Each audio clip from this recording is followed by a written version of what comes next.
Right before I came in for the show, I spent some time watching CNN, and the anchors and the pundits there seemed reasonably convinced that Joe Biden would put this off. And then for a moment I watched Fox News, and there they were thoroughly convinced that Donald Trump was going to win in the end. So what you are hearing in the United States, as is the case elsewhere, depends on what you are watching.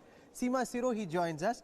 Seema, which side do you think will carry the day in the end? Is it now nearing certainty that Joe Biden will pull off a very tight finish, or could Donald Trump still find a way of re-entering the White House? Well, it all depends. I think Biden is set to have a narrow victory, but given what's happening in Pennsylvania and the Republicans, vowing to take it to courts, take it all the way to Supreme Court, this could take a little more time. But what's clear is that, there was no blue wave, and that uh, Trump had a really good campaign and a really good ground game, which paid off. As you know, there are three major states still to be decided. And as the counting goes on, the urban areas where the Democrats are stronger, those votes will come in, and things could go either way. So, as they say, we don't know yet.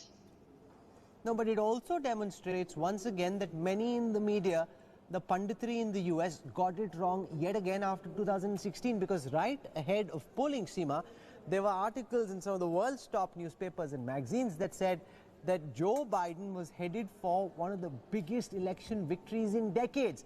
And they gave a percentage of probability as well, suggesting that there was an 88% level of certainty that this was going to happen.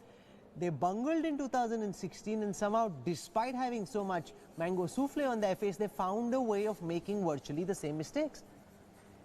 Absolutely. So what does it prove? That the mainstream American media, they're not in touch with people, There's this kind of echo chamber, and they keep talking to each other. They did that in 2016. It seems they've done it again, although all the pollsters, the famous ones like 538 said that they had adjusted their polling this time, that it was more accurate. But I think, polls, the more I learn about them, the more I find that polls capture a sort of determined, like a set of people who have signed on to answer all their questions every week, whatever. It's the same people sometimes. So, if I have an incentive to pick up my phone every week and answer the same question, then, I'm in the sample. But does it really capture the mood of the country? Like when I was traveling last week in Pennsylvania, it was really palpable that, especially in rural Pennsylvania, Trump had a big presence. In urban areas, Biden and Harris posters were there everywhere.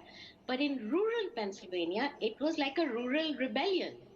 So, yes, the media have got it wrong once again.